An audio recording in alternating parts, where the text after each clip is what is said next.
Tom, thank you very much for being with us today. It's truly an honor for this 8th edition, I think, of the New Deal. I'm going to start with your story, because I think everybody in this room probably dreams one day of living what you went through when you graduated from the University of Illinois Urbana-Champaign, and you started working for what was at the time a startup in the 1990s. It was called Oracle. What happened next? Well, I did my graduate work in relational database theory at the University of Illinois in Urbana. And this was before there was a market for relational database technology. And I remember one day in my mailbox up at the university, I had a phone message to call a company called Oracle. Well, nobody had ever heard of Oracle. And back then, the people in the relational database business were primarily Sperry, that had a product called Mapper that some of you will recall. IBM was just thinking about releasing a product called System R that came out of Santa Teresa Labs in California. And I was invited to go interview with a young entrepreneur in Menlo Park, California by the name of Larry Ellison. And at the time, the company had about 20 people. And they seemed like pretty bright guys, so I went to work with them, and it turned out to be a good decision. So you actually pitched the idea of the CRM, and you later left Oracle and created SIEBEL Systems, which many of you in the audience probably remember. SIEBEL Systems was then sold to Oracle for $5.8 billion. And now you're on a whole new adventure, as exciting probably, as the chairman and CEO of C3AI. We're going to be talking about C3AI in just a few moments. You also wrote this book, Digital Transformation, Survive and Thrive in an Era of Mass Extinction. We're going to talk about this book. You make an interesting parallel about how life evolved on Earth and what's happening in the business world today. So how is it similar? What's happening? Well, if you look at the relational database, the information technology industry writ large, when I went to work for Oracle in, say, 1983, the worldwide market for information technology was about $50 billion. And today, it's $3.5 trillion. And so I was there for the introduction of mainframe computers, mini computers, personal computers, cloud computing, relational database technology, ERP systems, CRM. I think I saw it all. And as we get into the 80s, the 90s, and the kind of the end of the 20th century, and when we brought all this technology to market, the gating factor in every company was the CIO. And the chief information officer made every decision about technology. And the answer was always no. We're never going to use mini computers. We're never going to use Ethernet. We're never going to use personal computers. We're never going to use CRM. Or even better, we're going to build it ourselves. And so the general idea was you'd wait for that CIO to get fired, and then you'd come back 2 years later and you'd sell them the product. And this is how SAP exists, and Oracle exists, and SIEBEL exists. This is how it happened. Now, as we get into the 21st century, and you visit companies all around the world, in Paris, Rome, Munich, London, New York, Minneapolis, San Francisco, something has changed, and it's changed very dramatically, because now the CEO is at the table, and the CEO is at the table in the first meeting. And he or she is mandating this thing called digital transformation. And I found it very curious, because I was listening to this term. I was thinking, digital transformation, what does that mean? As opposed to what? As opposed to analog transformation?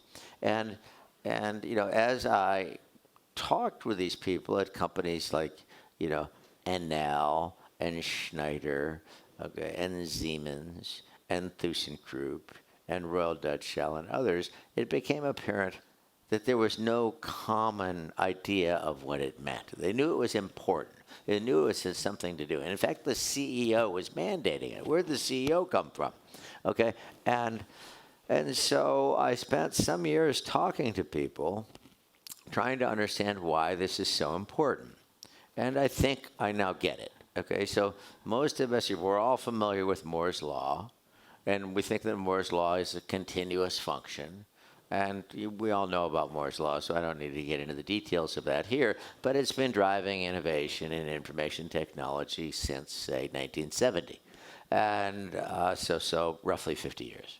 And we think of Moore's law as continually moving upward to the right, and we think about these transformations in information technology as being continuous.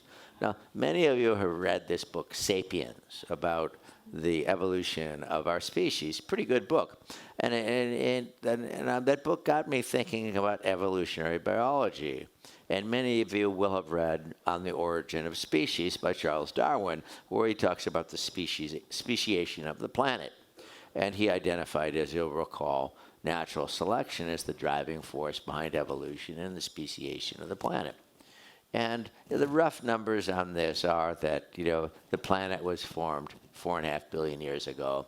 Life appeared about 3.5 billion years ago.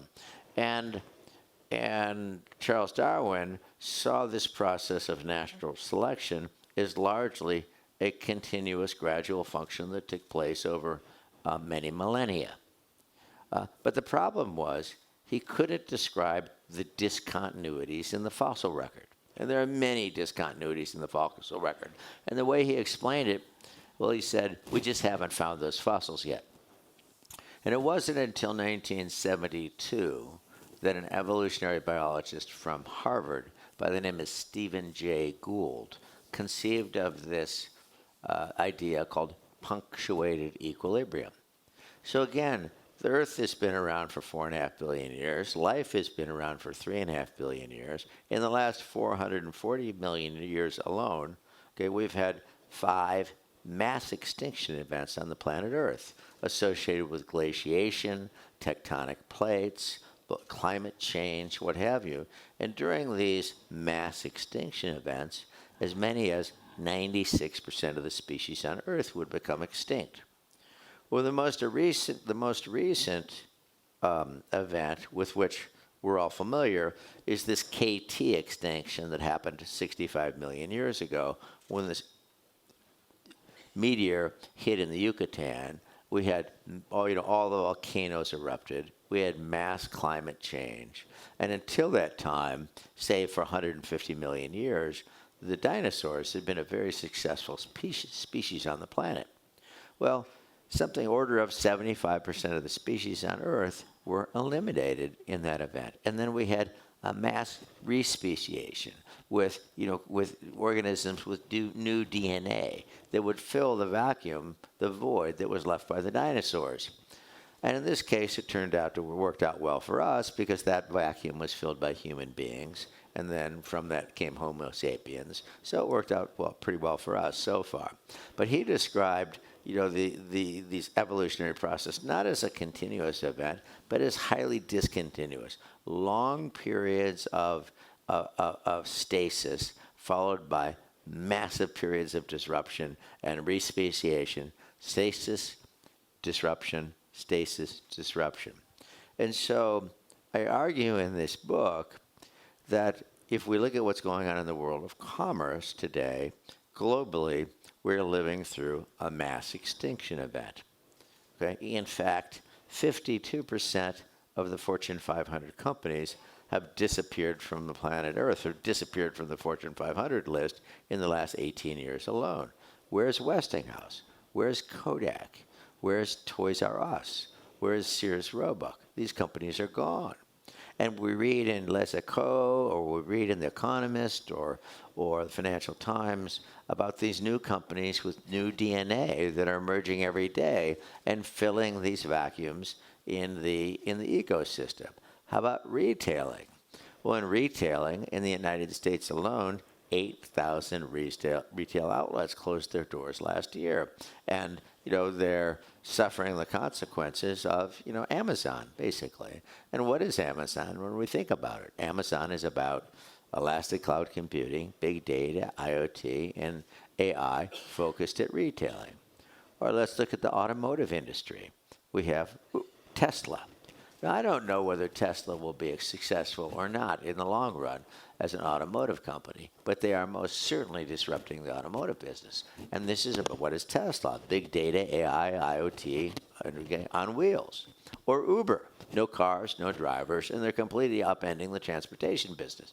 So I think we have a recognition, I mean, just think back to all the companies that were never going to use a relational database technology, or all the companies, that Frank will remember, that were never going to use an ERP system, or all the companies that were, never going to use a CRM system.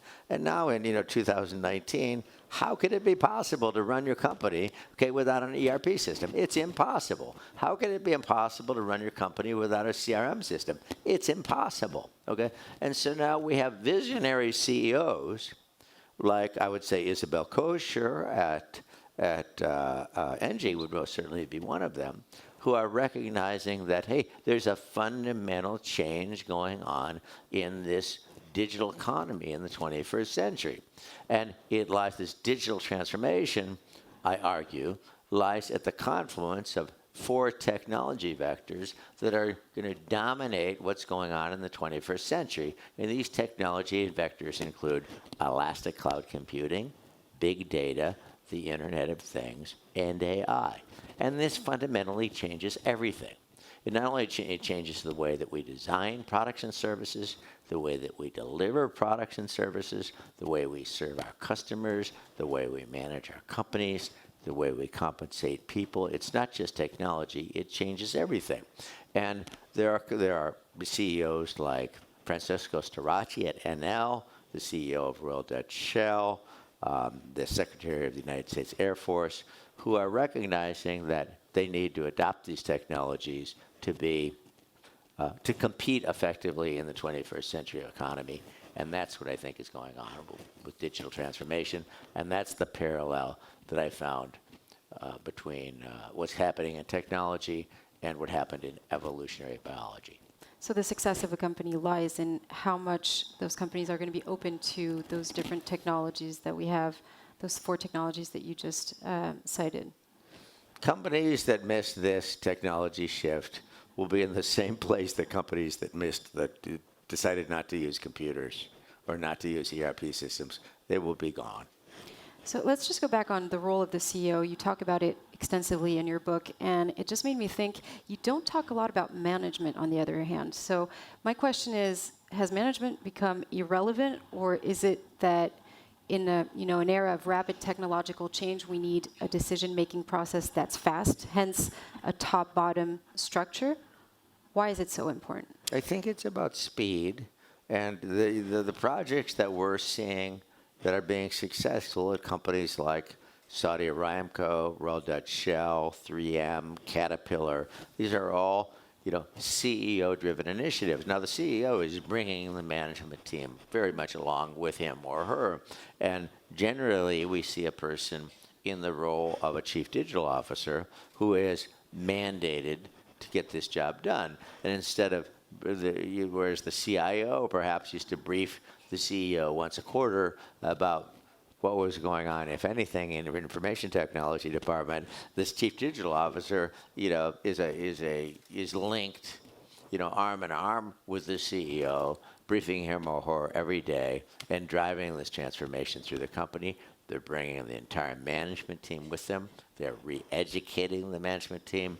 They're re-educating their workforce, and they're preparing the company to succeed and thrive in a highly dynamic, rapidly changing environment. Now, what about the word digital transformation? People in this audience probably hear that word, I don't know how many times a day, but you actually say that this is the most misunderstood buzzword of our time. So what should we understand by digital transformation? I think it is highly misunderstood. And by the way, very common concepts like databases used to be misunderstood, and relational databases used to be misunderstood. So this is not uncommon in our industry. I believe that digital transformation is what happens. So again, in 1980, the global market for information technology, it was about $50 billion. Today it's $3.5 trillion. In 5 years, it will be $9 trillion.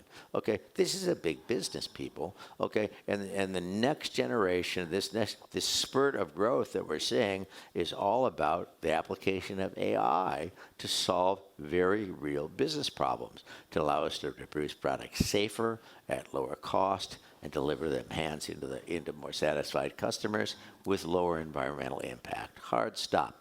Now, so I think that digital transformation is what happens. So think, if you think back to, we have had a number of step functions in information technology that were pretty important. This one was pretty important, right? Happened in 2007. It changed a lot. Okay, when Apple introduced this device. If we think back to 1993, 1994, 1995, that we had a very important step function of technology there in the form of intermittently connected nomadic computing devices, high-speed relational database technology, broad bandwidth communications, and the advent of the internet as we know it today. Okay, that changed everything about computing. Okay, and that drove ERP, that drove CRM, that drove everything that's happened. Okay, I would say in the last, almost 30 years. And now the step function of technology that we have now, the most important being elastic cloud computing. This is a big deal, people. I mean, as difficult as it may be to believe, and I know that I'm all going to be probably pilloried for making the statement, and this is going to be very controversial. In 10 years, none of you will have a machine room. All of your computing is going to happen in the cloud. The economics of information technology processing simply mandated. Computers used to be expensive. They used to be slow. I mean, storage was something that we brought in. Some of you will remember we brought storage into the machine room on a forklift, right? Okay, the big, heavy, core memory. And you didn't have to worry about people, cyber security problems where, you had to take a forklift to steal information.